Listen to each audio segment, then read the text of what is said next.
there are real gifts in technology. It has opened up possibilities, particularly in communication and being able to communicate the gospel widely across the globe and being able to access information, to check out facts, to keep on top of the news, to be aware of what's happening around us, to keep in touch with people as well, and to share experiences more widely. And for example, my wife lives on the opposite side of the world from her family, and particularly during the pandemic, but even since then, that opens up such possibilities. Video calls, a wonderful gift to keep in touch. So there are really good things that are there, and particularly some individuals find it much easier to connect with people online because they find face-to-face communication difficult, or because they don't know a lot of people near them who are interested in the same things. But online you can connect with the small number of people across the world who have the same interests as you. These are wonderful gifts to us.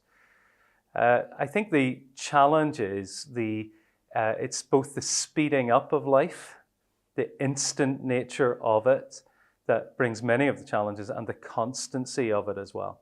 So carrying the world around in your pocket is a real weight to carry. Some of the instant access to news is a big burden to us, and frankly it becomes all absorbing to us.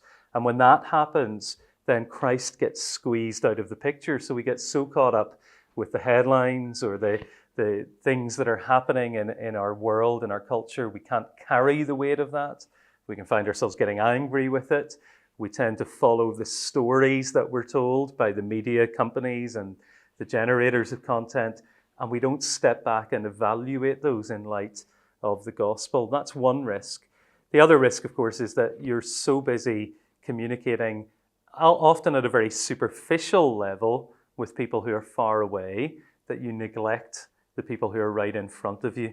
And rather than going deeper into relationship with them, an embodied relationship, you have this disembodied relationship online, which is seldom as deep, but also carries with it a sense of anxiety, because if you're part of a group chat and someone's talking about something, you have fear of missing out, don't you? The FOMO, that if I don't get in there, if I'm not reading the messages, somebody else will talk, they'll stay close, they'll get closer, and I'll be left cold on the outside.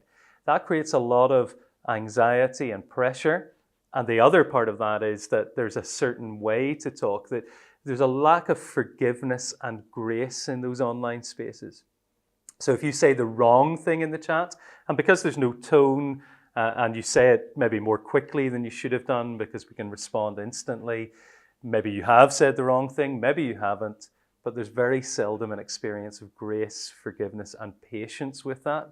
People don't often ask for clarify that. They assume they know what you mean. Now that happens in private group chats, even in email exchanges, but it certainly happens on social media. And social media is a place of great shaming, trolling and cancelling and unfriending, but it's not a place of grace and of forgiveness. So it's a terrible place for significant, meaningful, deep conversation. And it really is a place where people are too quick to make judgments and reactions. So these are some of the risks that then cut us off from the life of Christ. So distraction cuts us away from spending time with him, but the values that dominate there are also not the values of Christ, so they lead our hearts away from him.